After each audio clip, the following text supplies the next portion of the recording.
UP के बाहुबलियों पर मंडराया बड़ा संकट। ब्रजभूषण से राजा भैया तक खुल सकती है पूरी फाइल। हाईकोर्ट ने मांगी अब ऐसी कुंडली कि बढ़ गई हलचल।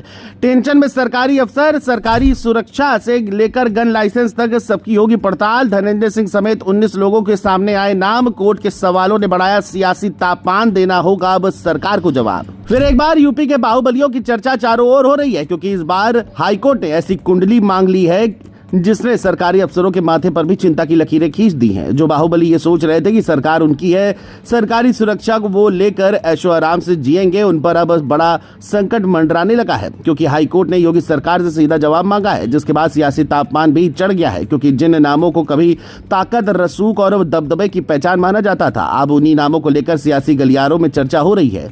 ब्रजभूषण शरण सिंह, राजा भैया और धनंजय सिंह जैसे चर्चित चेहरे अचानक फिर सुर्खियों में है। वजह चुनाव नहीं बल्कि दौलत की वो शक्ति है जिसने अब बड़े बड़े नामों की फाइलों की तरफ नजरें घुमा दी हैं।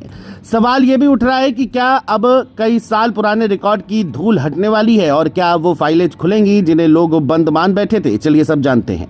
दरअसल इलाहाबाद हाई कोर्ट में एक याचिका दाखिल की गई, जिसमें बड़ा सवाल उठाया गया कि प्रदेश में प्रभावशाली और आपराधिक छवि वाले लोगों को हथियारों के लाइसेंस और सरकारी सुरक्षा आखिर किस आधार पर दी जाती है। याचिका में कहा गया कि ऐसे कई लोग हैं जिनके खिलाफ गंभीर मामलों का रिकॉर्ड रहा, लेकिन इसके बावजूद उन्हें लाइसेंस भी मिले और सुरक्षा भी मिली। अदालत ने इस सवाल को साधारण मामला नहीं माना। अदालत ने प्रदेश सरकार से साफ शब्दों में पूछा कि आखिर नियम क्या कहते हैं और उनका पालन किस तरह किया गया।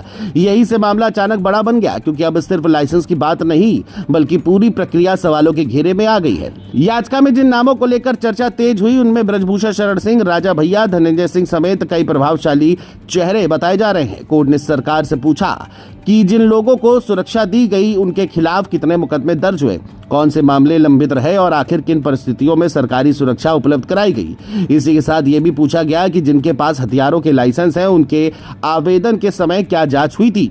यही वजह है कि इस खबर ने सियासी हलकों में बेचैनी बढ़ा दी है, क्योंकि यूपी की राजनीति में जब भी किसी बड़े नाम की फाइल खुलती है तो उसका असर सिर्फ अदालत तक सीमित नहीं रहता। अदालत ने सरकार से पूछा कि लाइसेंस जारी करने की प्रक्रिया में क्या सभी नियमों और जांच प्रक्रिया का पालन हुआ या नहीं, क्योंकि अगर किसी स्तर पर नियमों को नजरअंदाज किया गया तो फिर सवाल सिर्फ लाइसेंस पर नहीं उठेंगे बल्कि पूरी व्यवस्था पर खड़े होंगे। अब चर्चा ये भी होने लगी है कि क्या आने वाले दिनों में कुछ पुराने फैसलों की समीक्षा भी हो सकती है। उधर इस पूरे घटनाक्रम के बाद राजनीतिक गलियारों में चर्चाओं का बाजार गर्म हो गया है। कुछ लोग इसे कानून व्यवस्था और पारदर्शिता की दिशा में बड़ा कदम बता रहे हैं, तो कुछ इसे बड़े राजनीतिक संदेश की तरह देख रहे हैं, क्योंकि उत्तर प्रदेश में चुनावी माहौल धीरे धीरे बन रहा है और ऐसे समय में बड़े चेहरों की फाइलों पर चर्चा अपने आप में बड़ा संकेत मानी जा रही है। सोशल मीडिया से लेकर राजनीतिक बैठकों तक लोग एक ही सवाल पूछ रहे हैं कि आखिर अब आगे क्या होगा। क्या सिर्फ जानकारी मांगी गई है या फिर आने वाले समय में कुछ और बड़े कदम भी देखने को मिल सकते हैं।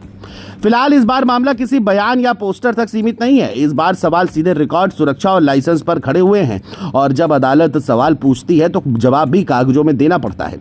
अब सबकी नजर इस बात पर टिक गई है कि सरकार अदालत में क्या जवाब देती है और उन फाइलों से क्या निकल कर सामने आता है, जिनकी चर्चा अचानक फिर से तेज हो गई है। क्योंकि यूपी की राजनीति में कई बार छोटी सी कानूनी हलचल भी बड़े सियासी तूफान की शुरुआत बन जाती है, और इस बार मामला उन नामों से जुड़ा है जिनका असर सिर्फ राजनीति तक सीमित नहीं माना जाता।